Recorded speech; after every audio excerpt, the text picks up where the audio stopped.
Hi, my name's Jay, and welcome to Slam Academy. This is Slam Academy. We're a diverse family of working musicians with one important common bond, a deep love for the creative process of making music. I hate every preset I've ever listened to. I just want to make all my own sounds. You have to have your own sound, otherwise you're not going to stick out. United by our passion for creating, the Slam family exists to educate and support musicians of any age, any level, and in any genre. I had been more to creating electronic music. Once I stepped into sound design, I was like, this is electronic music. This is like what I envisioned it being like. Our community lives on and offline with live stream group classes, as well as in-person programs in Minneapolis. Our instructors meet you where you are and work to accelerate your musical journey to where you want to be. It was frustrating in college being with all the music majors. You had all these classical musicians and I'm over here making beats, and I come here and I feel like these last 9 months I've learned more, way more for what I need to be doing. With detailed courses in DJing, music production, recording, sound design, and more, Slam Academy is ready to show you what it takes to be an industry professional. I was pleasantly surprised with how much I really could take away after only 12 sessions. I finished up and I am walking out with exactly the tools that I need to finish projects. We want you to become a part of the Slam Academy family. Hey everyone, welcome to Music Theory for Electronic Music Producers, the original.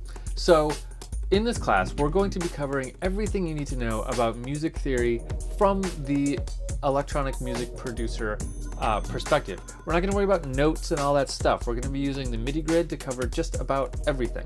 Okay, so whatever software you're working in, that's what we're going to use to learn how to make chords, melodies, harmonies, songs, whole tracks, and all that good stuff. We're going to be doing full analyses of other songs, looking at some other songs, trying to pick apart how they work and look at what they do. Now, there's a lot of music theory courses here on Udemy, and I want you to know that when it comes to the topic of music theory for electronic music producers, I literally wrote the book on it. 2 books, actually. First edition, second edition. These are real books. You can get them on Amazon, but don't bother buying these books. Everything that's in those books, I cover in this class. So this is just as good, if not better in many ways than the book, because in this class, you have me as a resource. I respond to all messages every single day. So any questions you have, you can always just write them in a message and I'll get back to you in a maximum of 24 hours, sometimes much quicker than that, right? Now, in this course, we're going to focus on a whole lot of things, but by the end, you'll be able to write songs, tracks. If you're already writing songs or tracks, you'll be able to make them better by having a more thorough understanding of how music theory works. You'll be able to make more interesting chords, chord progressions, whole sections of songs, bass lines, and much, much more. So what I want to do now is show you some excerpts that are of the class. So we're just going to kind of fly through some of the things that I cover in this class. And then from there, we'll get started. So I hope you decide to join us. It's a really fun class. Welcome, and here we go.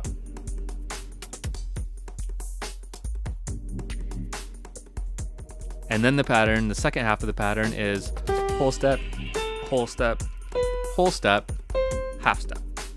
That makes up the key. Those are all the notes that are going to work in this key.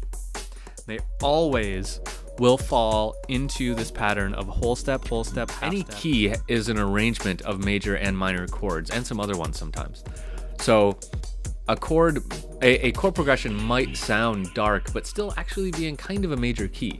Now, that being said, if it sounds really dark, it's probably in a minor key. Let's dive in. So in this one, we're going to be looking at a track by deadmau5. This is a track called Ghosts and Stuff.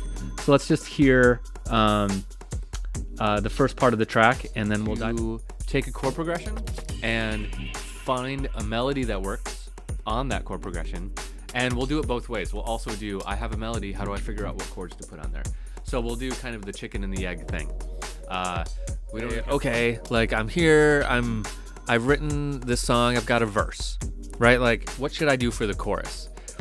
Once you know what diatonic chord progressions are, what you can do is you can say, oh, okay, I know 7 chords that work in this key. Just